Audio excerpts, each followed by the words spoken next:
Netherlands పై అలవోకగా గెలిచిన భారత మహిళల జట్టు సౌత్ ఆఫ్రికా చేతిలో మాత్రం కంగుతింది. 6 వికెట్ల తేడాతో చిత్తుగా ఓడింది. ఈ మ్యాచ్ లో తొలుత బ్యాటింగ్ చేసిన భారత మహిళల జట్టు 20 ఓవర్లలో 7 వికెట్లకు 158 పరుగులకు పరిమితమైంది. ఆ తర్వాత మరిజానే కాప్ మెరుపులతో సౌత్ ఆఫ్రికా విక్టరీ కొట్టింది. అయితే ఫీల్డింగ్ లో తప్పిదాలు భారత జట్టును ముంచేశాయి. ప్రస్తుతం పాయింట్ల పట్టికలో భారత్ 2వ స్థానంలో ఉంది. సెమీస్ చేరాలంటే టాప్ 2 లోనే కొనసాగాలి. నెట్ రన్ రేట్ కూడా కీలకమే అవుతుంది. టాప్ ప్లేస్ లో ఉన్న ఆస్ట్రేలియా ఆడిన 3 మ్యాచ్ల్లోనూ విజయం సాధించింది. 6 పాయింట్లతో అగ్రస్థానంలో నిలిచింది. భారత్, సౌత్ ఆఫ్రికా, బంగ్లాదేశ్, పాకిస్తాన్ మాత్రం ఆడిన 3 మ్యాచ్ల్లో 2 విజయాలు సాధించాయి. 4 పాయింట్ల చొప్పున సొంతం చేసుకున్నాయి. గ్రూప్ దశలో భారత్ ఇంకా 2 మ్యాచ్లు ఆడాల్సి ఉంది. ఆస్ట్రేలియా, బంగ్లాదేశ్ తో తలపడాల్సి ఉంది. ఈ 2 మ్యాచ్ల్లోనూ గెలిస్తే భారత జట్టు సెమీస్ కు దూసుకుపోతోంది. అయితే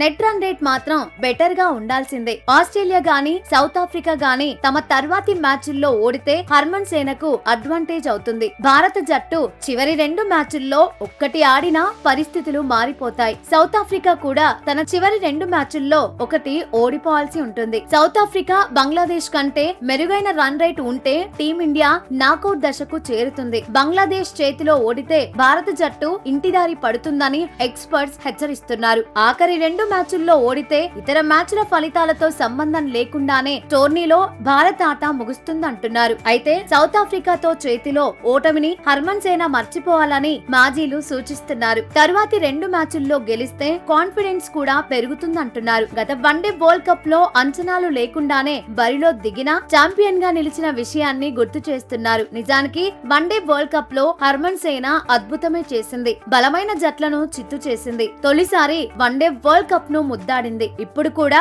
తొలిసారి T20 వరల్డ్ కప్ ను అందుకోవాలంటే అద్భుతంగా ఆడాలని అభిమానులు కోరుకుంటున్నారు.